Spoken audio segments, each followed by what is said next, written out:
想要自己的喜饼与众不同吗？今天11节的感动时刻，带你到苗栗公馆来看看这款喜饼，里头有公馆著名的红枣，还有日治时代进贡天皇用的现谷米。送米有多子多孙的意涵，红枣又有早生贵子的含义，一推出是相当受欢迎。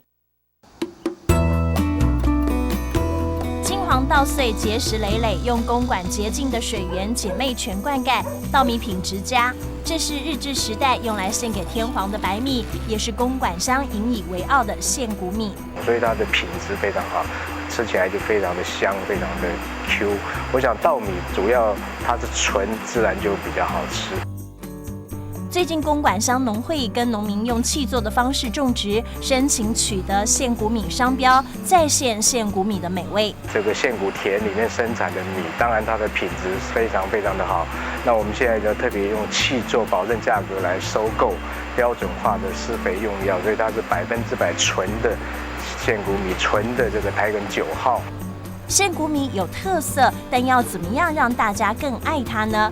公馆农会把它变成喜饼礼盒，现谷米有白米跟胚芽米2种，再搭上公馆的红枣，不但是热量低，而且很实用。因为白米有多子多孙的含义，而红枣则是有早生贵子的意义，相当讨喜。天分啊、结分啊非常好用。目前啊，大家菜给我们动刀，除了俩早生贵子啊。除了给它目的啊，就取给它谐音啊，斗智斗孙啊。这个已经8分熟了，红枣从它结果结好，从开花到结果结好，大概100天左右。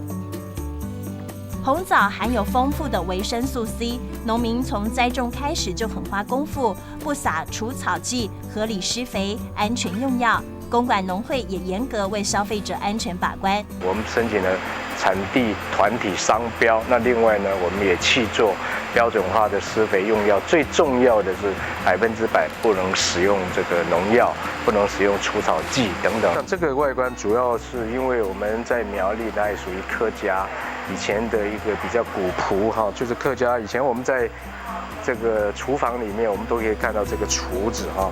Apple 的碗橱变身成为喜饼礼盒，融合客庄特色，延续地方文化，也让台湾的农产品更上一层楼。